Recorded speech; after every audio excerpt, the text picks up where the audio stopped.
This channel does not promote any violent, harmful, or illegal activities. All content provided by this channel is meant for an educational purpose only.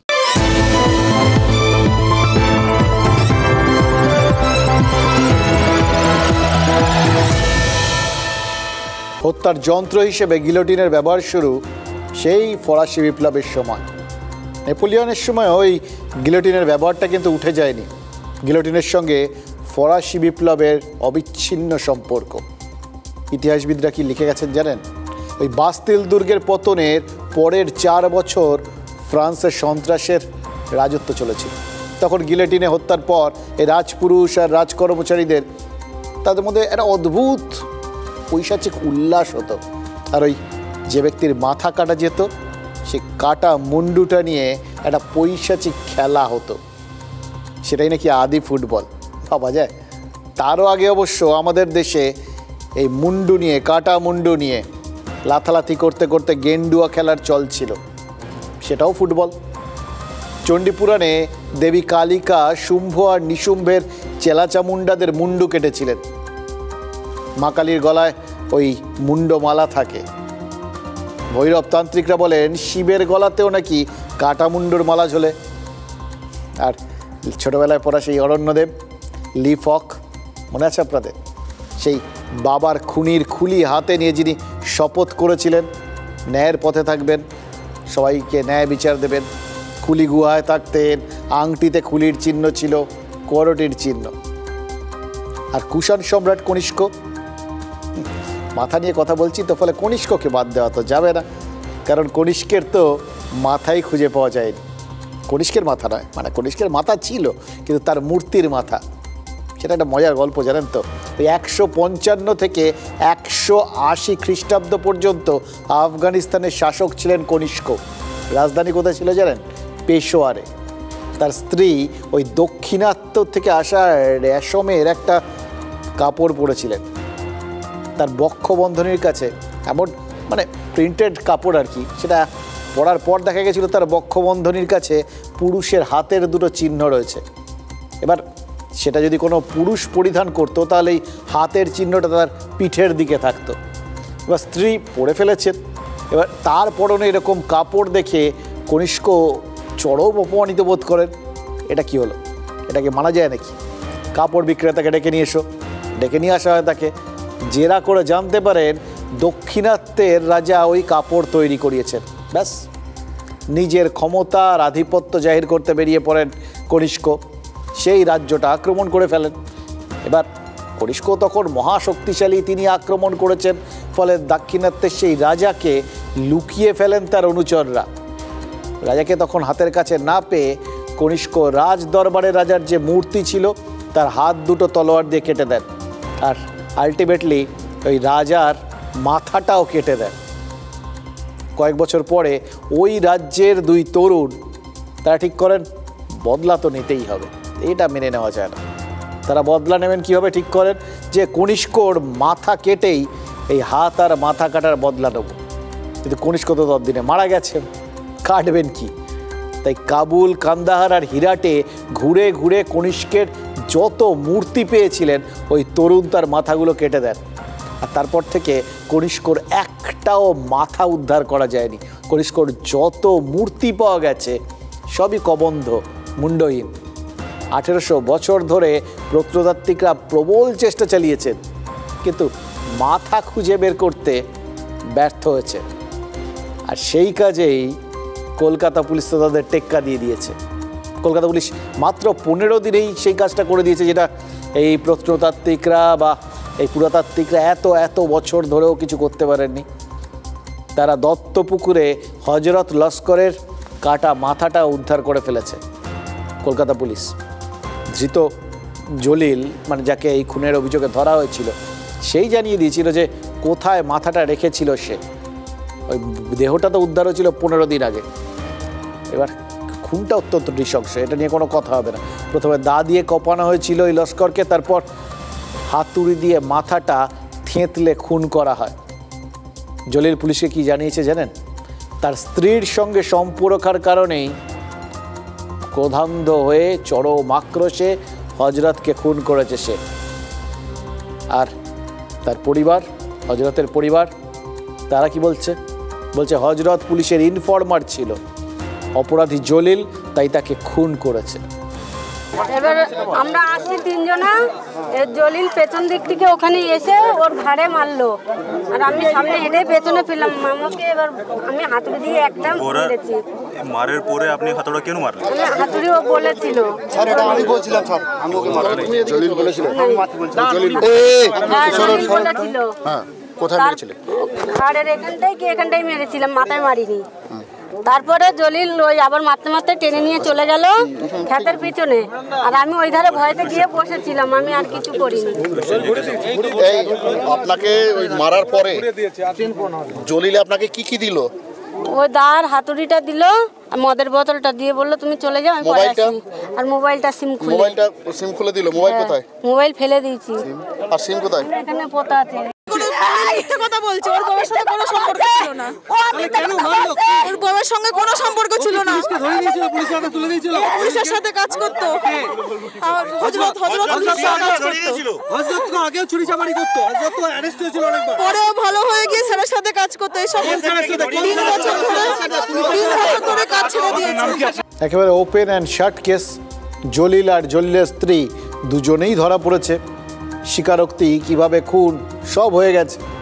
তবে হজরতের কাটামুন্ডু উদ্ধার করতে না পারলে কেসটা তো প্লেস করতে পারতো না পুলিশ, প্রমাণ করা যেত না কিছু, কারণ মাথাতেই মানুষের পরিচয়।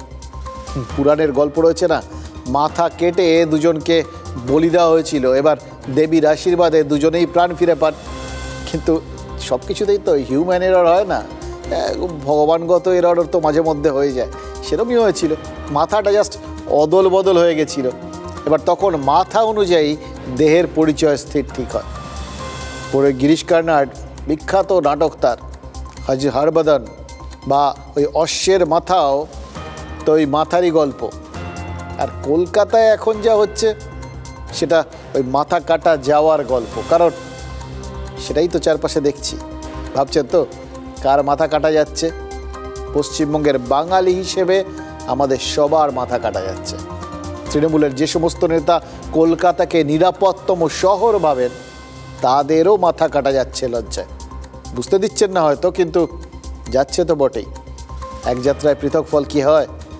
আর স্কটল্যান্ড ইয়ার্ড, মানে যাদের স্কটল্যান্ড ইয়ার্ড বলা হয়, সেই কলকাতা পুলিশ, তাদের মাথা কাটা যাচ্ছে না। শহরে একের পর এক ডাকাতি হয়ে চলেছে। সেন্ট্রাল এভিনিউ, দমদম, তারপর টালিগঞ্জ, তাও আবার একদম স্টুডিওর পাশের ফ্ল্যাটে। মহিলার ঘরে ঢুকে হাত পা বেঁধে মুখে কাপড় ঢুকিয়ে লুটপাট। আতঙ্কে অজ্ঞান হয়ে যেন ওই মহিলা। তারপর তার যাবতীয় গয়না টয়না সব কিছু লুট করা হয়। মহিলার স্বামী যখন বাড়ি ফেরেন তখন মহিলাকে উদ্ধার করেন। এবার দেখুন, ওই দমদম না হয় কলকাতা পুলিশের এলাকায় পড়ে না, সেন্ট্রাল এভিনিউ আর টালিগঞ্জ সেটা তো পড়ে। হার্ট অফ দ্য সিটিতে ডাকাতি হচ্ছে, অভিজাত এলাকায় ডাকাতি, সিসিটিভি মোড়া এলাকায় লুটপাট। তাহলে কলকাতা কোন দিক দিয়ে নিরাপদ সেটা তো বোঝা যাচ্ছে না। এখানে তো মানুষজন এখন আস্তে আস্তে এই সল্টলেকেই যদি দেখেন, বা আমাদের এই কলকাতা শহরের বিভিন্ন পশ এলাকায় ছেলেমেয়েরা চাকরি বাকরি পেয়ে সব বিদেশ চলে যাচ্ছে, বাড়িতে থাকছে কারা? বয়স্ক বাবা মা। পরপর বাড়িতে এই ছবি দেখবেন। তাদের তো প্রতিরোধ করার ক্ষমতা নেই, তাহলে তারাও কি সব এরকমভাবেই একে একে এই ডাকাতদের নিরাপদ টার্গেট হবেন, সফট টার্গেট? তারা তো প্রতিরোধ করতে পারবেন না। তাহলে তাদের নিরাপত্তার কি হবে? কে তাদের নিরাপত্তা দেবে? দায়িত্ব কার? পুলিশের না? বলবেন তো যে কার বাড়িতে কখন কে গিয়ে ডাকাতি করে দেবে, সে কি কিছু করা যায় নাকি? কিন্তু যদি খবরগুলো না থাকে, তাহলে পুলিশ কি সব সময় সব কিছু ঘটে যাওয়ার পর করবে? আগের থেকে কিছু জানার তাদের দায়িত্ব নেই। এবার বলবেন ইন্টেলিজেন্স ফেইলিওর, অন্য বিভিন্ন কারণও আসবে। এই যে ইনফর্মার যাদের আগে পাওয়া যেত, এখন নাকি তারাও থাকে না, পয়সা কড়ি দেওয়াটা হয় না। এবার দেখুন, এগুলো সব জটিল বিষয়। এসব জটিল ব্যাখ্যায় আপনার আমার কিছু আসে যায়? আমরা কি এ সমস্ত হিসেব করি? আমরা কি বাজেট ঠিক করি? আমরা কি এদের চালাই? আমরা কি এদের মন্ত্রী? আমরা কি এদের অফিসার? না তো, আমরা এদের ওপর ভরসা করে থাকি, বাঁচি এদের ভরসায়, সেটাই তো নড়বড় জায়গা হয়ে যাচ্ছে। এটা এটা আমরা শুধু কি জানি, আমরা জানি কিছু হলে পুলিশ বাঁচাবে, পুলিশ আছে বলেই ডাকাতি হবে না, এই তো হচ্ছে কোথায় সেটা? শহরের 2টো লোকসভা, সবকটা বিধানসভা এবং অধিকাংশ ওয়ার্ডে তৃণমূল যেতে নাগরিকরা ভোট দেন, চড়া মিউনিসিপ্যাল ট্যাক্স দেন, দেশের মধ্যে সব থেকে বেশি বিদ্যুতের মাসল গুনি, তারপরেও তো একজন নাগরিক তার নিজের বাড়িতে নিরাপদ হন না। কেন? যদি একে পুলিশি ব্যর্থতা না বলি তাহলে আর কোনটাকে বলবো বলুন তো? খালি আমরা ওই হয়ে গেলে তারপর পুলিশ অ্যাক্ট করে এই কথা শুনে পুলিশকে বাহবা দিয়ে যাব? হয়তো এরপরও শুনতে হবে যে ওই যে সদ্য একটা ওই বাচ্চা মেয়ে, 7 মাসের বাচ্চা, তাকে যৌন হেনস্থা করেছিল একজন, বাচ্চাটা মৃত্যুর সাথে লড়াই করছে, আর তাকে ফাঁসির হুকুম দিয়েছে আদালত 4 মাসের মধ্যে। পুলিশ করে দিয়েছে, দুর্দান্তভাবে করে দিয়েছে, এবং পুলিশ মানে এই ব্যাপারে পুলিশের স্ট্রাইক রেট দুর্দান্ত। কতগুলো এর মধ্যে ফাঁসির হুকুম হয়ে গেল বলুন? সব কটার ব্যবস্থা কিন্তু পুলিশ করে দিয়েছে, কলকাতা পুলিশ।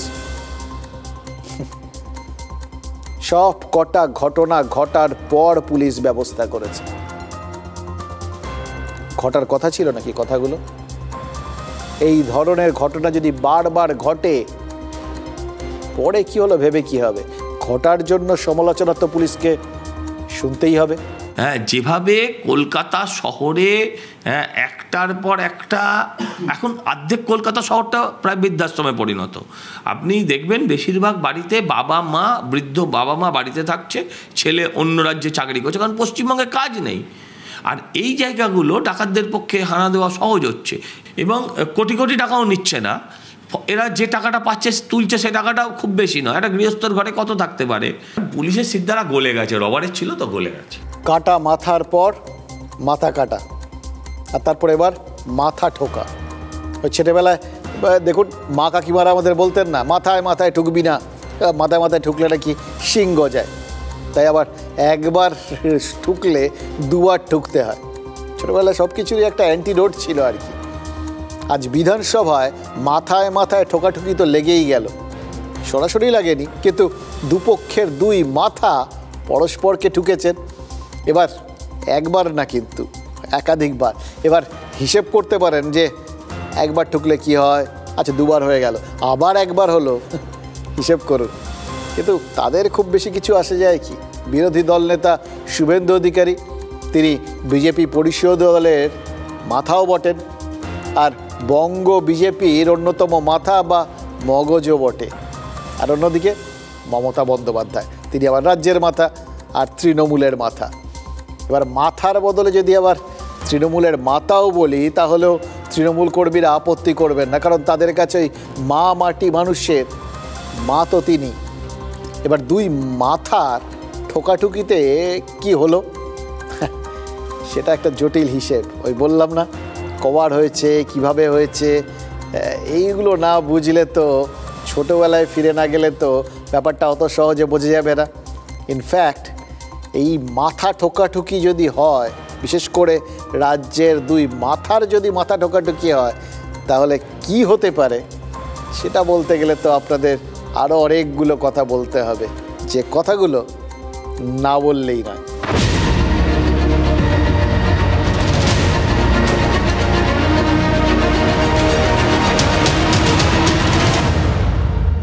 ভাবছিলাম জানেন তো, মাথা দিয়ে ওই গিলোটিন থেকে শুরু, তো খালি মাথা নিয়ে আর মাথামাতি করবো না। কিন্তু তখনই ওই ছবিতে যাচ্ছিল আর মনে পড়লো যে শুভেন্দু অধিকারীর মাথার দিকে একবার চোখ দিন তো। মানে চোখ না টেনে তো উপায় নেই, চোখ টানা রং, চকচক উজ্জ্বল গেরুয়া পাগড়ি। শুধু কি শুভেন্দু, বিজেপির গোটা পরিষদীয় দলের মাথাতেই তো গেরুয়া পাগড়ি, সঙ্গে আবার ওই বিধানসভার সিঁড়িতে বসে টানা স্লোগান। কিন্তু ভেতরে, মানে বিধানসভার ভেতরে তো বিক্ষোভ কর্মসূচি করতে গেলে অনুমতি লাগে বলে শুনেছিলাম। অতীতে শুভেন্দুরই একটা কর্মসূচির ভিত্তিতে এই রুলিং তো জারি করেছিলেন স্পিকার। বিজেপির পরিষদীয় দল কি রুলিং ভাঙলো? এবার রুলিং যদি ভেঙে থাকেন তাহলে কি হবে? শুভেন্দু অধিকারীর শাস্তি হবে। শাস্তি তো হয়েই বসে আছে, একসঙ্গে দুবার ফাঁসি, সে জানি না আমরা। তিনি কালকেই কাগজ ছুঁড়ে সাসপেন্ড হয়েছিলেন বিধানসভায়। এবার সাসপেন্ডেড বিধায়ক রুলিংয়ের আওতায় পড়েন কি? দেখুন, পড়েন তো নিশ্চয়ই, কারণ সাসপেন্ড হলেও বহিষ্কৃত তো নন, বাতিল তো হয়নি তার বিধানসভার সদস্য পদ, বিধায়ক তো আছেন। এবার শাস্তি দেবেন কি না, দিলে কি শাস্তি দেবেন সেটা তো স্পিকারের বিচার্য, সে তিনি ঠিক করবেন।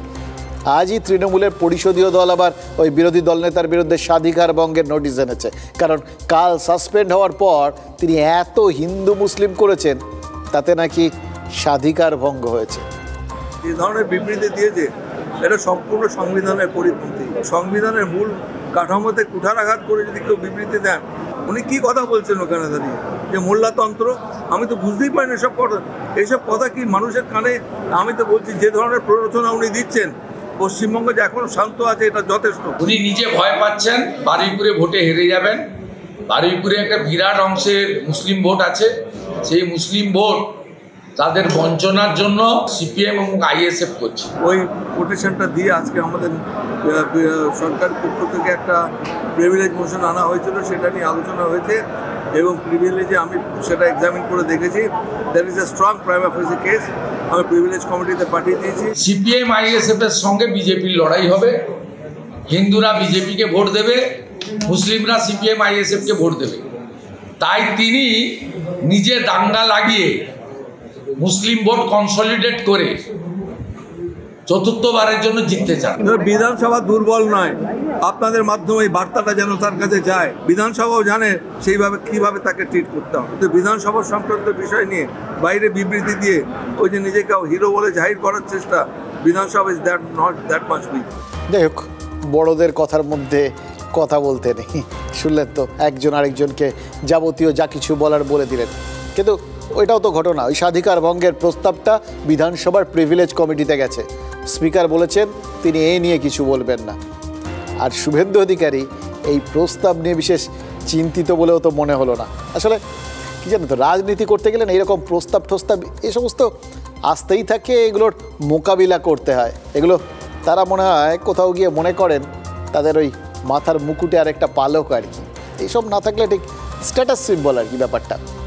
ওই আগে একটা সময় বলা হতো যে কারুর বাড়িতে কোনো বড় কর্তা, তার বাড়িতে ওই ইনকাম ট্যাক্স রেড হয়নি, তাহলে ওর কোনো একটা স্ট্যাটাসই নেই আর কি।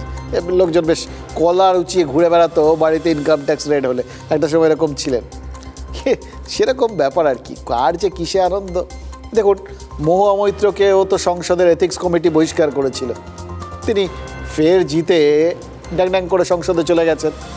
রাহুল গান্ধী, তিনিও তো মানহানির মামলায় দোষী সাব্যস্ত হয়ে সাংসদ পদ খুইয়েছিলেন। শাস্তির আগের ভোটে আমেথিতে হেরেছিলেন, আর শাস্তির পরের ভোটে রায়বেরেলি আর ওয়েনার জোড়া জয় পেয়ে গেছে। স্বাধিকার কমিটি সর্বাধিক কী পদক্ষেপ করতে পারে? শুভেন্দু অধিকারীকে বহিষ্কার করতে পারে। এবার ভোট তো কয়েকদিন পরে, শুভেন্দু বহিষ্কার হলে এই মাঝের সময়টা কি বলে বেড়াবেন? মাঠে তিনি মমতা বন্দ্যোপাধ্যায়কে হারিয়েছিলেন বলে রেফারিকে হাত করে গট করে তাকে এই ময়দান ছাড়া করা হলো। মানে ওই প্রস্তাব শুভেন্দু অধিকারীর সামনে আরেকটা রাজনৈতিক বক্তব্য রাখার সুযোগ তৈরি করে দিল। বর্ধমানে সরসংঘ চালক মোহন ভাগবত তিনি সভা করছিলেন, আপনাদের বলছিলাম, সেই সভায় কিন্তু শুভেন্দু অধিকারী যাননি। ভাগবত কি গত দুদিন ধরে তার পারফরমেন্স দেখেছেন?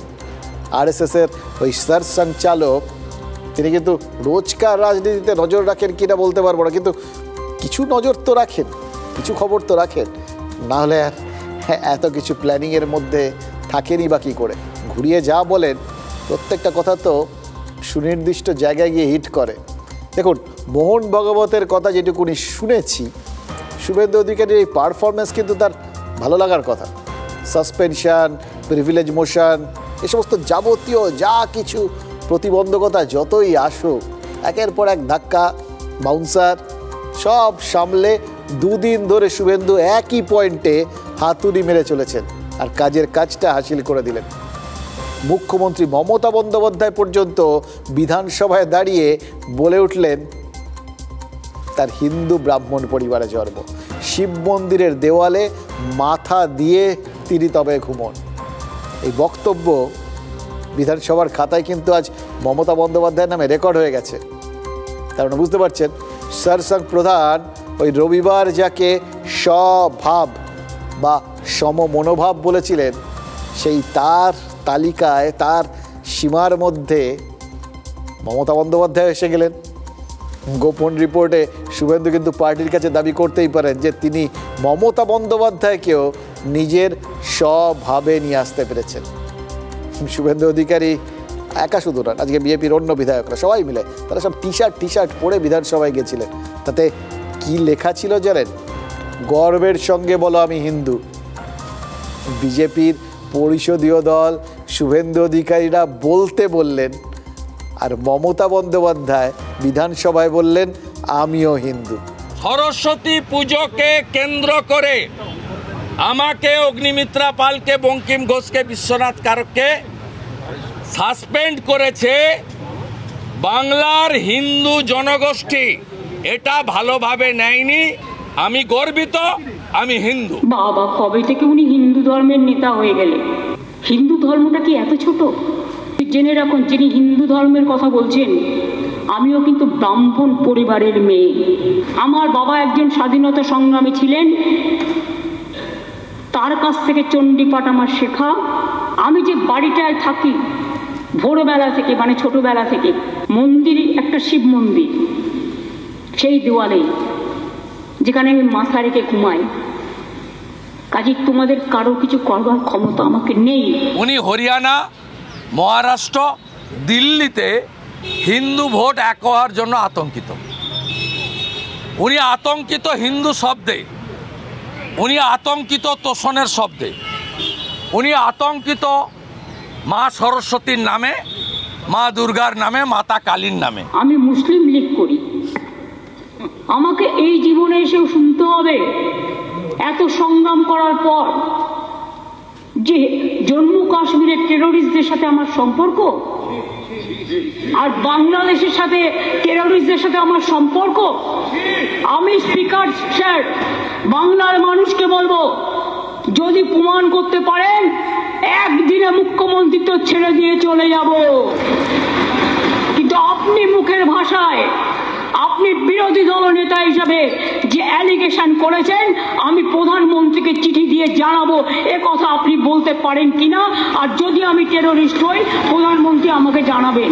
এই সরকার অ্যাপিজমেন্ট করছেন, তুষ্টিকরণ করছেন, সেই জন্য আমরা বলেছি it's a as like as Muslim two government. এটা প্রমাণিত। ইনি পুরোহিতদের ভাতা দেন না, তাদের ভাতা দেন না, ইমাম মুয়াজ্জেম ভাতা দেন। ওরা আমাকে দাঁড়ান, ওরা আমাকে ফেস করতে পারে না বলে আমি বলার সময় থাকি না।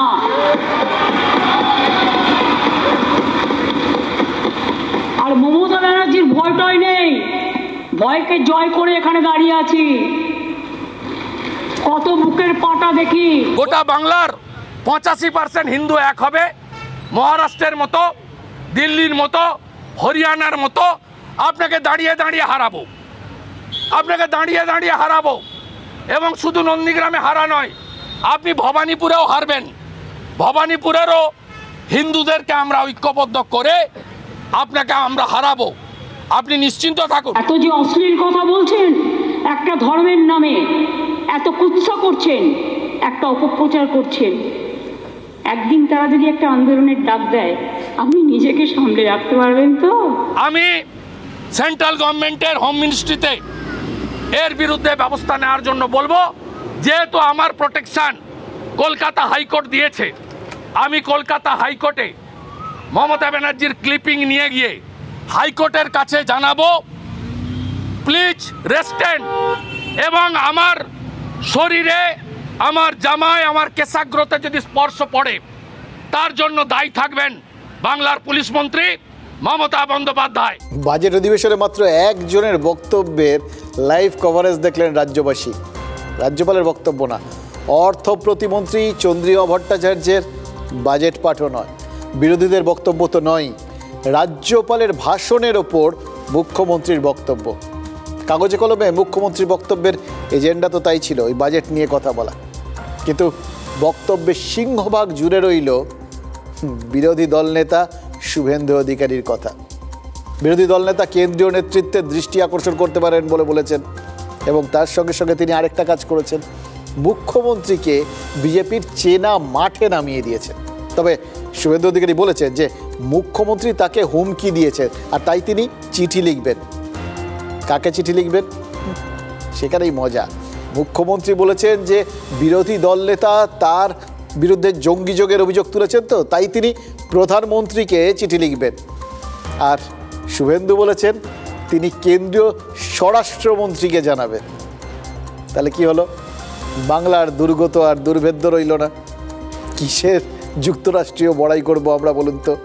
বাংলার বিধানসভার বিরোধী দল নেতা আর মুখ্যমন্ত্রীর ঝগড়া হলো, সেখানে স্পিকার রয়েছেন, রাজ্যপাল রয়েছেন, কিন্তু একজন সালিসি মানছেন কেন্দ্রীয় স্বরাষ্ট্রমন্ত্রীকে আর একজন প্রধানমন্ত্রীকে। তাহলে এ রাজ্য কোথায় যাবে?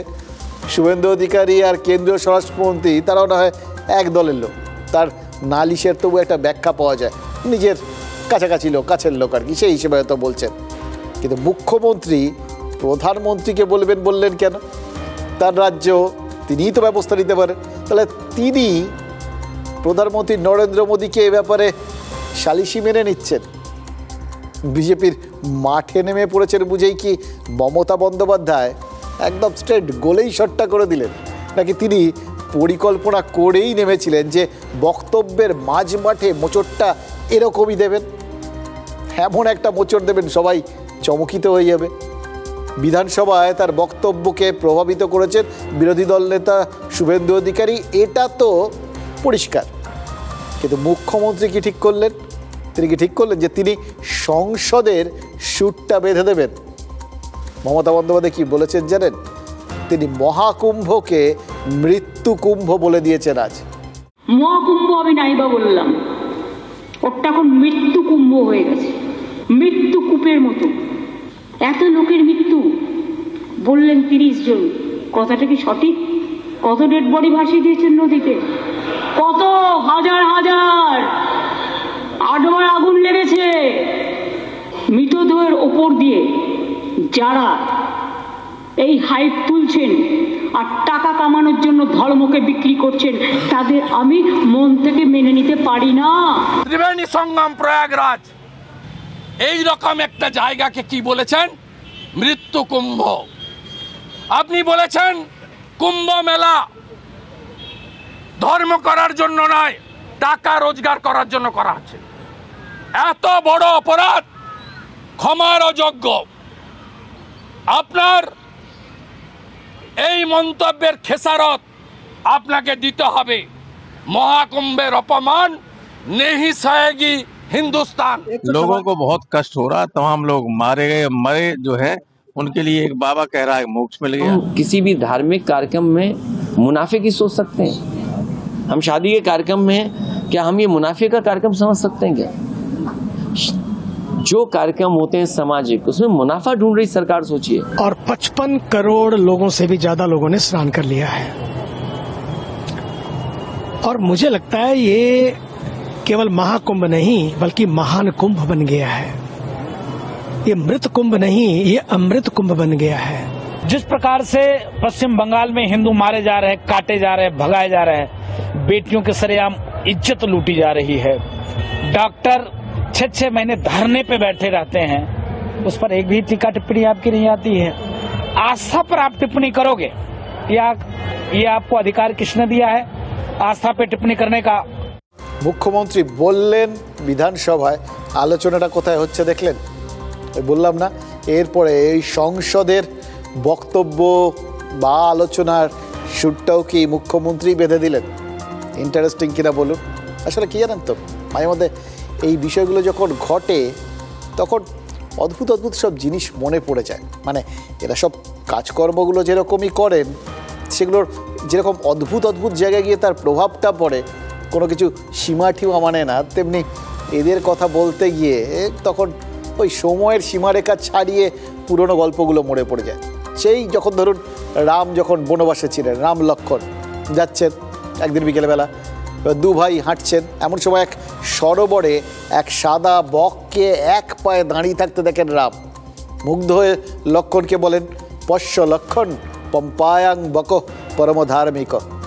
মানে বকটাকে দেখেই বোঝা যাচ্ছে দেখো কি পরম ধার্মিক, যাতে অন্য কোনো প্রাণীর ক্ষতি না হয় সেই জন্য কীরকম মেপে পা ফেলছে, প্রয়োজনে এক পায়ে দাঁড়িয়ে আছে। দাদার ভুল ভাঙাতে এরপর লক্ষণ বলেছিলেন যে ওই বকটা ধার্মিক তো নয়ই, বরং পরম নিষ্ঠুর। শকুনের এত বদনাম, শকুন তবুও মৃত পশু ভক্ষণ করে, কিন্তু বক সে তো সুযোগ পেলেই লোকজনকে ওই রকমভাবে মুনির মতো দাঁড়িয়ে থেকে লোকজনকে কোথাও গিয়ে আশ্বস্ত করে বা ছলচাতুরি করে যখন জীবন্ত মাছ টাছগুলো কাছে চলে আসে তখন তাদের ভবলীলা সাঙ্গ করে। সেই থেকে বকের ওই বক ধার্মিক মানে ভণ্ড বলে বদনামটা। আজ রাজ্য সরকারের মাথা আর বিরোধী দলের মাথা, দুই মাথা আর দুজনের ঠোকাঠুকি, আর তার থেকে পরিষ্কার দুজনেই দুজনকে আসলে ওই বক ধার্মিক বলে প্রমাণ করতে চান। অর্থাৎ ধর্মটা হচ্ছে সেই কাটা মুন্ডুর মতো, যেটা নিয়ে রাজ্যের শাসক দল আর প্রধান বিরোধী দল আপাতত ওই গেন্ডুয়া ম্যাচ খেলছে আর কি। ওই খেলার দর্শক হয়ে থাকা ছাড়া অবশ্য আরেকটা দল মানে সিপিআইএমের বিশেষ কিছু করার নেই, কারণ তারা বিধানসভায় শূন্য। তাই যা দেখার যা বলার সব ওই মাঠের বাইরের থেকে গ্যালারিতে বসেই করতে হচ্ছে। আর ধর্ম জিনিসটা চিরকালই অবশ্য বামেদের কাছে সেই আমাদের ক্লাস 10-এ ছিল না অ্যাডিশনাল সাবজেক্ট, সেরকম আর কি, যেটাকে স্রেফ নম্বর তোলার বিষয় বলে মনে করা হয়। এক্ষেত্রেও তাই বিজেপি বা তৃণমূল আসল ইস্যুর থেকে নজর ঘোরাতে ধর্মকে খাড়া করছে বলে মনে করছে সিপিআইএম। বিধানসভাতে তো বামপন্থীরা নেই, ফলে সাধারণ মানুষের কথা বলার জায়গা নেই। তাই শিক্ষা, স্বাস্থ্য, কাজের জায়গা, রাস্তাঘাট, মানুষের অফিস আদালত এইসবের কথা ব্রাত্য। নন্দীগ্রামের সাধারণ মানুষ, ওখানকার এতগুলো পঞ্চায়েতের মানুষ, এতগুলো বুথের মানুষ, তারা নিজেদের জীবনের অভিজ্ঞতায় জানে যে সেখানকার ঘটনা কারা ঘটিয়েছিল, সেখানকার ঘটনায় কারা দুষ্কৃতী ছিল, কারা দোষী ছিল এবং কারা লড়েছিল। আজকে নতুন করে আইনের দ্বারা এবং প্রচার মাধ্যমের দ্বারা যদি এটাকে নজর ঘোরাতে চাই, অন্ততপক্ষে নন্দীগ্রামের মানুষের মন থেকে সেটা উবে যাবে না। 2014 প্রাথমিকের টেটে দুর্নীতি হয়েছে, এটা নিয়ে এখন যেমন কোনো ডাউট নেই, কিন্তু একটা বিষয়ে তো ডাউট রয়েছে, সেটা হলো দুর্নীতিতে যারা সরাসরি যুক্ত বলে অভিযুক্ত বা সেই যাদের নামগুলো আপনি আমি সবাই জানি, পার্থ চট্টোপাধ্যায়, মানিক ভট্টাচার্য, যারা গ্রেফতার হয়েছিলেন, জামিনও পেয়েছেন তার মধ্যে। এবার এদের বাইরেও কি কেউ অন্য কোনো প্রভাবশালী ছিলেন যারা এই দুর্নীতির অনুঘটক হিসেবে কাজ করেছেন, অথবা যারা আসলে ওই বড় মাথা যাদের খুঁজে পাওয়া যায়নি, অন্তরালেই থেকে গেছে? এই অদ্ভুত একটা বিষয় জানেন তো আমাদের রাজ্যে। দেখুন পরপর ঘটনাগুলো দেখুন, সেই নিয়োগ দুর্নীতি বলুন বা আপনি এই তিলোত্তমার ঘটনাই বলুন, সব জায়গাতেই কিন্তু যাদের আমরা সামনে দেখছি শোনা যাচ্ছে তারা নয়, এর বাইরেও কেউ আছে, তাকে আর খুঁজে পাওয়া যাচ্ছে না, কে বা কারা। এটা অদ্ভুত বিষয়, কাকতালীয়। কিন্তু দেখুন সব কটা ক্ষেত্রে একই ছবি, মানে কোথাও গিয়ে মোডাস অপারেন্ডি মানে কাজের ধরনটা এক বলে মনে হচ্ছে না, হবে হয়তো কাকতালীয়।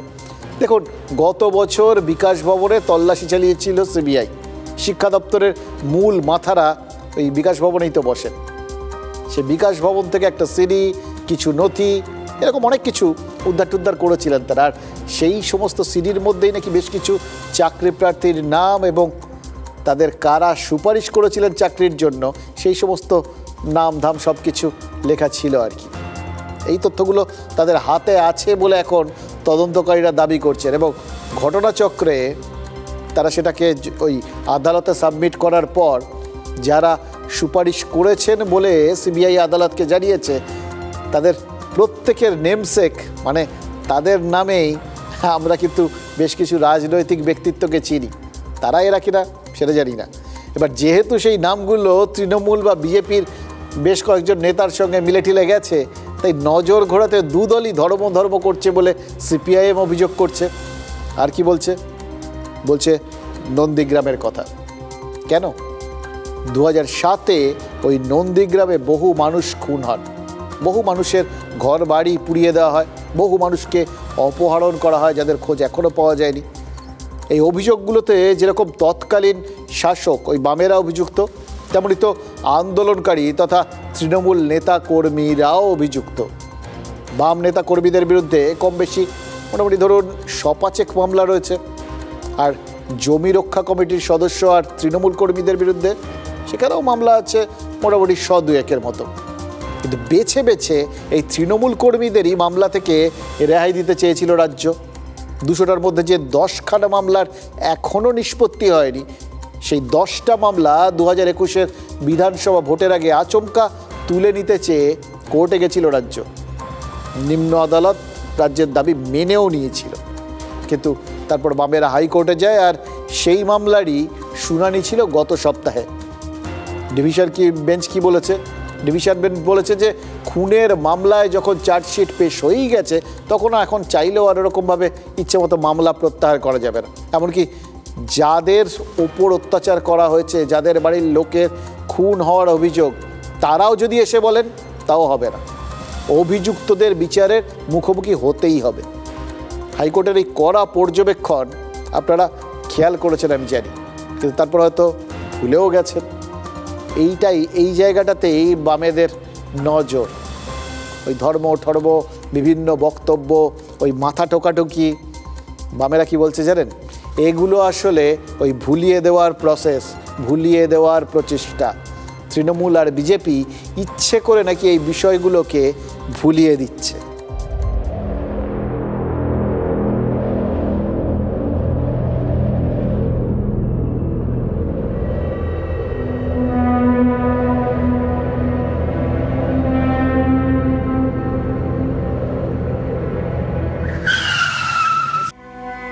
নন্দীগ্রাম বাংলা রাজনীতির মাইলস্টোন। সেই নন্দীগ্রাম আবার প্রাসঙ্গিক। এটা সামন্তদের বাড়ি। ভাঙাবেড়ায় সামন্তদের বড় ছেলে শঙ্কর সামন্ত খুন হয়েছিলেন। অভিযোগ উঠেছিল তাকে পুড়িয়ে মেরেছে আন্দোলনকারীরা। সে আন্দোলন কাকে দোষ দেবো? পার্টি অফিসে তো কাটিয়েছি সেদিনের পর দিন, সে আর খুব কঠিন অবস্থায়, দুর্দশা অবস্থায় কাটিয়েছি। তারপরে শুনলাম যে দাদাকে মেরে দিয়েছে, ওখানে পুড়িয়ে মেরেছে। 2007 সালের 7ই জানুয়ারি সিপিআইএমের পঞ্চায়েত সদস্য শঙ্কর খুন হন। নন্দীগ্রাম তখন উত্তাল। নয়াচরে সালেমদের কেমিক্যাল হাবের প্রস্তাবের বিরোধিতায় নন্দীগ্রাম খেজুরিতে তখন ব্যাপক আন্দোলন। একদিকে জমি পাহারায় সিপিআইএম কর্মীরা, অন্যদিকে জোর করে জমি দখলের অভিযোগ।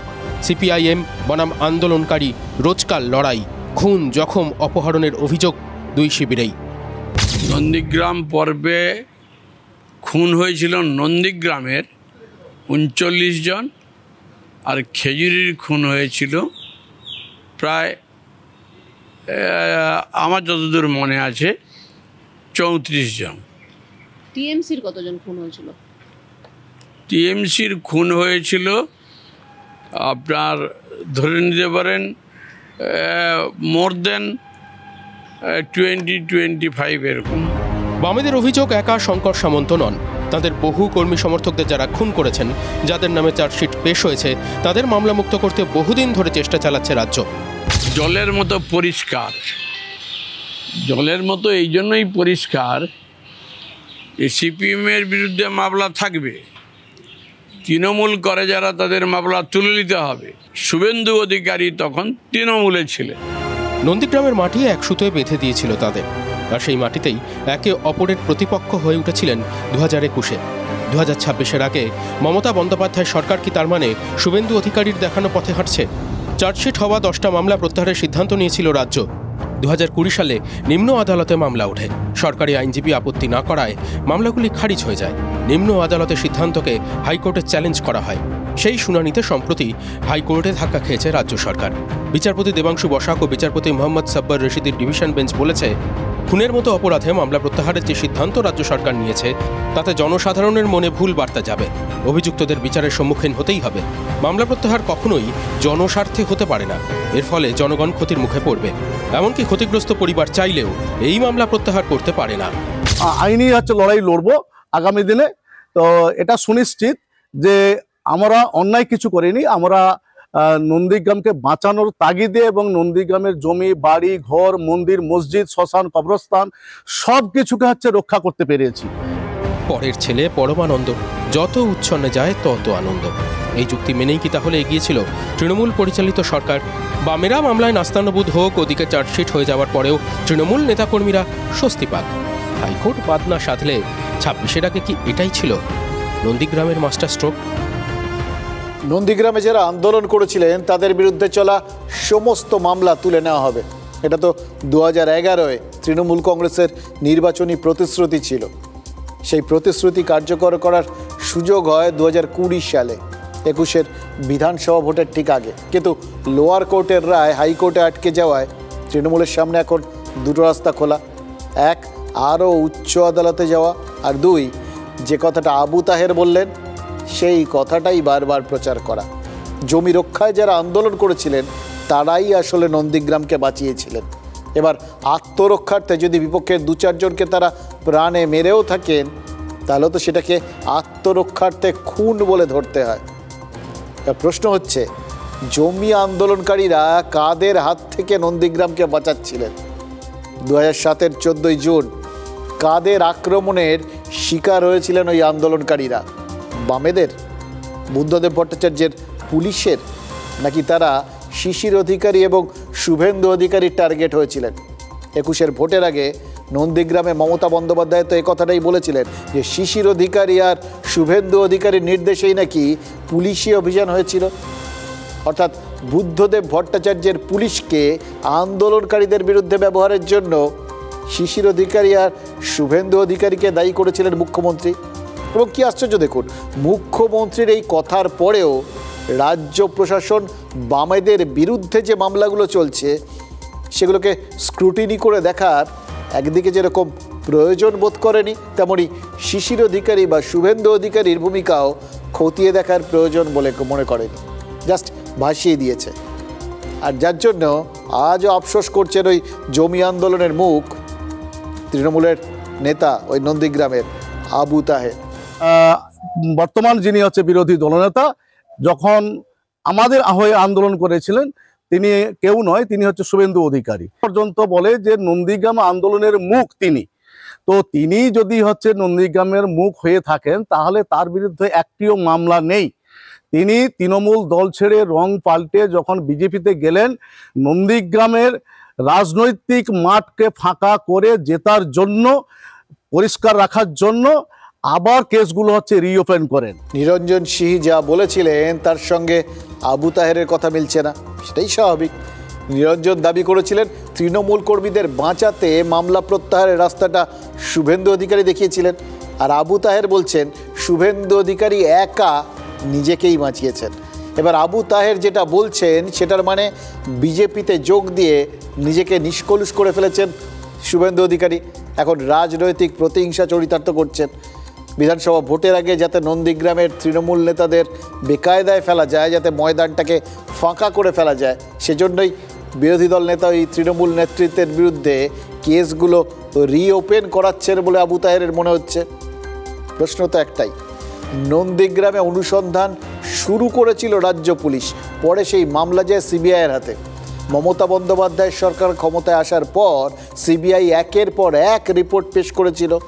ওই চার্জশিটে যেরকম জমি আন্দোলনকারী বা সিপিআইএম নেতাদের বিরুদ্ধে অভিযোগ আনা হয়েছিল, তেমনি তো সিবিআই রিপোর্টে যাদের আমলে নন্দীগ্রামে গুলি চলে, খুন হয় অত মানুষ, পূর্ব মেদিনীপুরের সেই পুলিশ আর প্রশাসনিক কর্তাদের বিরুদ্ধেও পদক্ষেপের সুপারিশ ছিল। কিন্তু একটা বারের জন্য শিশির অধিকারী বা শুভেন্দু অধিকারীর কথা ছিল না। কেন কেন ছিল না সেটা সিবিআই বলতে পারবেন, যারা তদন্ত করেছেন বা যারা নন্দীগ্রামের আন্দোলনকে চোখের সামনে থেকে দেখেছেন, অথবা যারা নন্দীগ্রাম মামলা শুনেছেন সেই বিচারকরা। এবার সবার ওপরে আদালত সত্য, আর তারও ওপরে উচ্চ আদালত, এবার তার ওপরে তো আর কেউ নেই। অতএব আদালতের কথা এক্ষেত্রে তো অমৃত সমান। আর সেই অর্থে আজ আদালত থেকে রাজ্যের প্রাপ্তি শুধুই গরল। হাইকোর্টের প্রধান বিচারপতির বেঞ্চের পর্যবেক্ষণ, রাজ্য সরকার ক্রিসমাসে লাইটিং করে গর্ববোধ করে, কিন্তু গ্রামের মানুষ যে চিকিৎসা না পেয়ে এই হাসপাতাল থেকে ওই হাসপাতালে ছুটে বেড়ায়, সে ব্যাপারে রাজ্যের কোনো লজ্জাই নেই, হুঁশও নেই। হাইকোর্টের প্রধান বিচারপতির বেঞ্চে দক্ষিণ 24 পরগনার মথুরাপুরের একটা মামলা এসেছে। সেখানে হাসপাতালের জন্য জমিদান করেছিল একটা পরিবার, আর সেই জমিতে প্রাথমিক স্বাস্থ্যকেন্দ্রের বেশি কিচ্ছু নাকি হয়নি। এখন আবার সেখানে নাকি জল প্রকল্প করতে চাইছে সরকার, কিন্তু জমিদাতা পরিবার তো চায় হাসপাতাল, জল প্রকল্প কেন? এই প্রশ্ন তুলে আদালতে মামলা হয়েছে, আর তারই শুনানিতে হাইকোর্ট আলোর নিচের অন্ধকারটুকু রাজ্যকে দেখিয়ে দিয়েছে। এবার আলোর নিচে কতটা অন্ধকার সেটা তো রাজ্যকে দেখিয়ে দিয়েছেন আরও একজন হাওড়ার বাসিন্দা, তিনি কার্তিক জানা, পেশায় শ্রমিক। মঙ্গলবার কি হয়েছিল জানেন? তিনি একটা কারখানায় কাজ করেন, সেই কারখানায় কাজ করার সময় ওই ভুল করে কোনোভাবে একটা দুর্ঘটনা ঘটে গিয়ে তার ডান হাতটা একদম কবজির থেকেই কাটা পড়ে গেছিল, আর সেই কাটা হাত জুড়তে কার্তিককে নিয়ে হাসপাতালে ছুটে বেরিয়েছে তার পরিবার। এসএসকেএম বা কলকাতা মেডিকেল, মানে যেগুলো একদম প্রথম সারির সরকারি হাসপাতাল, তারা কিন্তু যথারীতি ফিরিয়ে দিয়েছিল কার্তিককে। যে কথাটা হাইকোর্ট বলছে সেই অভিজ্ঞতাটাই তো কার্তিকের হয়েছিল। এবার চিকিৎসার জন্য, বিশেষ করে যেখানে এই ধরনের চিকিৎসা, যেখানে ওই সময়টা ভীষণ মূল্যবান, যত সময় যাবে এই ধরনের কাটা হাত বা কাটা কোনো অঙ্গ জোড়া লাগার সম্ভাবনাটা ততই কমে যায়। এই জোড়া হাত মানে কাটা হাত জোড়া লাগাতে বিভিন্ন হাসপাতালে তখন তাকে সময় নষ্ট করে ছুটে বেড়াতে হচ্ছে, ভাবা যায়। শেষ পর্যন্ত কার্তিকের ওই কাটা হাত অবশ্য জোড়া লেগেছে। কে লাগিয়েছে জানেন তো? এমন একটা হাসপাতাল, যে হাসপাতালের চিকিৎসকরা রাজ্যের স্বাস্থ্য দপ্তরের চক্ষুশূল, আরজি কর। বাড়িয়ে দাও তোমার হাত, বাড়াবেন কি? পেশায় শ্রমিক কার্তিক জানার হাতটাই কেটে বাদ হয়ে গিয়েছিল। যে মেশিন ভাত জোগায় সেই মেশিনেই হাত বাদ। কার্তিকের জীবনে আধার নামতে নামতেও নামল না।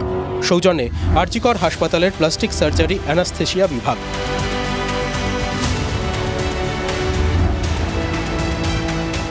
গত মঙ্গলবার হাওড়ার ডোমচুরে কারখানায় কাজ করার সময় মেশিনের মধ্যে হাত ঢুকে কার্তিকের বাঁ হাতের কবজি কাটা পড়ে।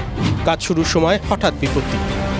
আরম্ভ করতে করতে দেখি না কি একটা যেন ওতেই দেখি না মেশিন চলছে, দেখি না হাতটা এই টাকা করে কেটে গেল একদম। বিপত্তি তখন সবে শুরু, পরবর্তী ভোগান্তি হাসপাতালে। সকাল 10টা নাগাদ হাত কেটে যাওয়ার ঘটনা ঘটে। এরপর এসএসকেএম কলকাতা মেডিকেল ঘুরেও কাজ হয়নি। সন্ধে 6টায় জখম শ্রমিককে নিয়ে আরজি করে পৌঁছয় পরিবার। রাত 11:30টায় শুরু হয় অস্ত্রোপচার। ততক্ষণে পার হয়ে গেছে গোল্ডেন আওয়ার। তবুও লড়াই ছাড়েননি আরজি করে চিকিৎসকরা।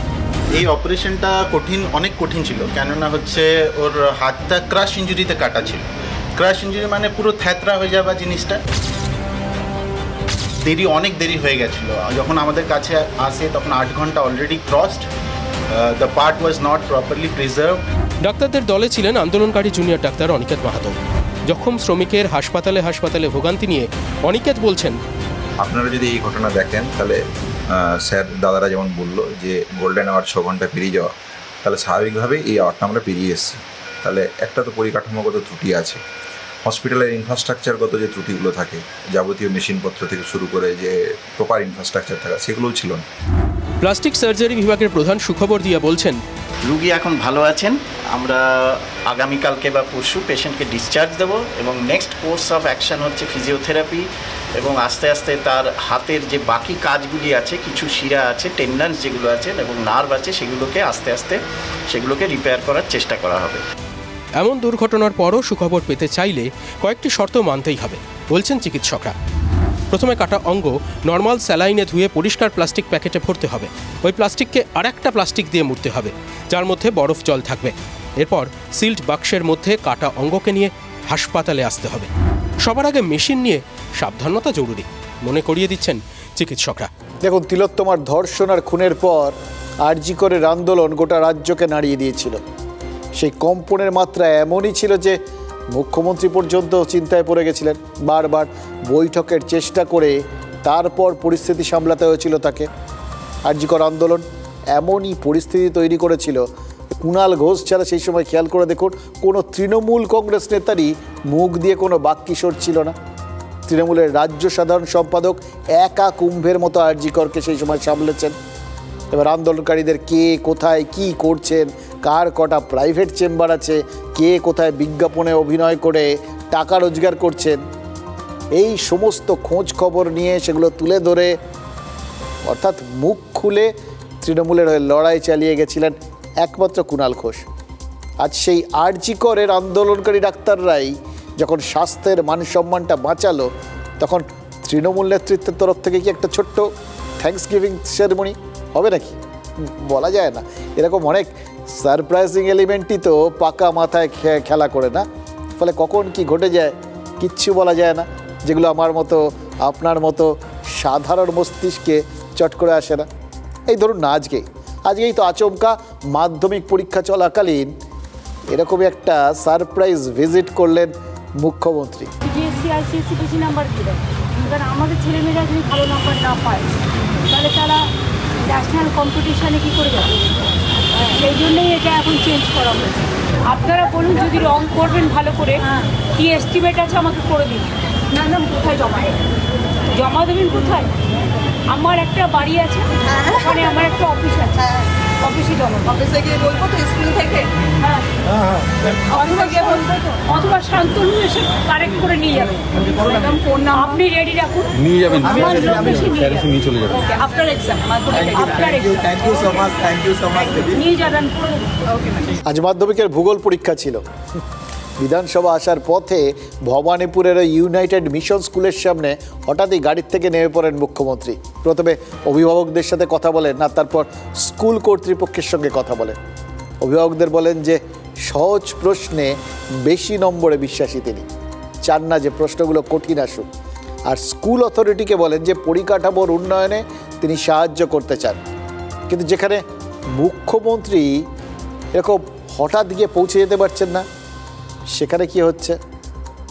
যেখানে একটা সময় পড়ুয়া ভর্তির জন্য লাইন পড়তো, পরীক্ষা নিয়ে ভর্তি করাতে হতো, আজ সেখানে হেডমাস্টার মশাইকে বাড়ি বাড়ি গিয়ে পড়ুয়া খুঁজে আনতে হচ্ছে।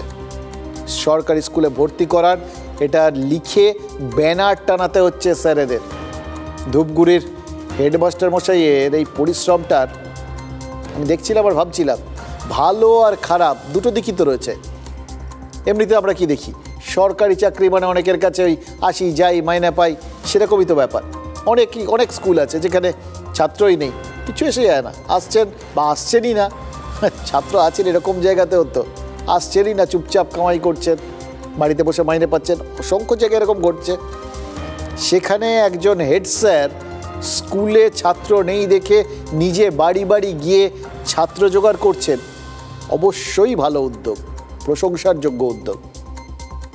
আর খারাপ দিকটা, পরিস্থিতি কতটা খারাপ সেটা তো এই ধূপগুড়ির গোসাইহাট নিউ প্রাথমিক বিদ্যালয়টা চোখে আঙুল দিয়ে দেখিয়ে দিচ্ছে। স্টুডেন্ট আছে, বাচ্চার সংখ্যা খুবই কম। আর আর এখানকার হচ্ছে কিছু কিছু অল্প আর কিছু কিছু বাচ্চা ওই ওদিক থেকে মানে কিছু বেসরকারি স্কুলে যাওয়া আসে।